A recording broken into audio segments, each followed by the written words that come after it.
ZV-1, a point and shoot video camera made for beginner vloggers and content creators.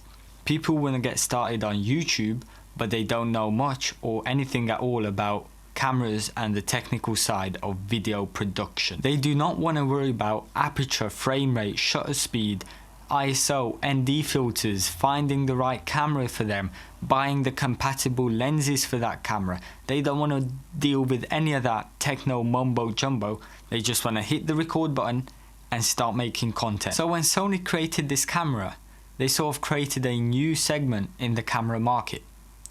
Or have they?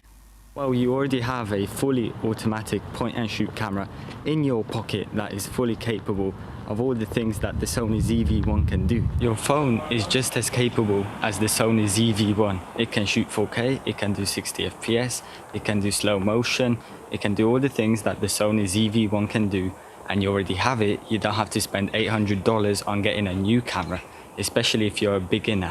An $800 camera for a beginner is a very big investment, especially if you don't have a following and you're not earning enough on YouTube to cover that $800. Now we're going to put the Sony ZV-1 and the Samsung Galaxy S9 Plus, which is the phone I'm using. We're going to test them out and see how they compare.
That little B-roll sequence was made up of mixed and matched clips from both the Galaxy S9 Plus and the Sony ZV-1. Let's take a closer look and see if we can spot any difference between the clips. So try and guess which clip is from which device.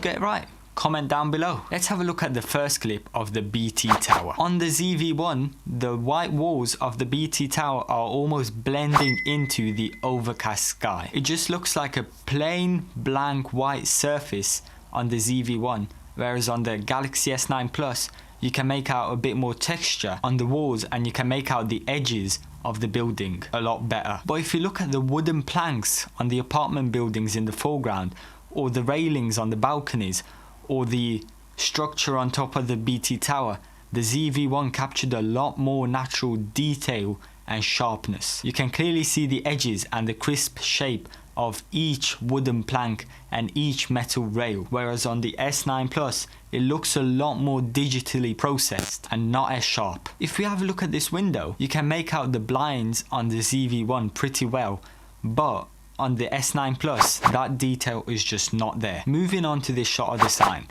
On the Galaxy, the texture of the white surface is a lot more visible. If you look at the shot of this canal roundabout, The two devices are very close in terms of colors, but the ZV-1 is a sharper image. And lastly, in this shot, we see the complete opposite of what we saw in the last shot. The S9 Plus provides a much sharper image, and it's a clear win for the Galaxy in this scenario. Now if we compare the talking head vlog segment, the S9 Plus has a sharper image and more natural skin tones, whereas the ZV-1 has too much red on my face, but the ZV-1 has a lot better image stabilization. If we compare these two side by side in a studio-like environment, the ZV-1 has too much red on my face again, but the Galaxy has too much yellow.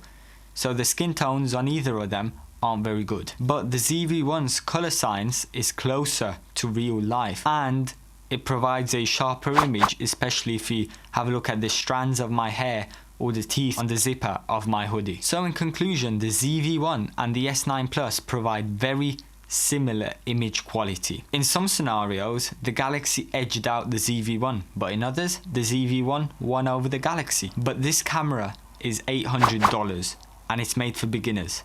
But most people already have a phone that competes with the image quality that's coming out of the ZV-1, and that costs you nothing extra. So I don't see a clear use case for the ZV-1.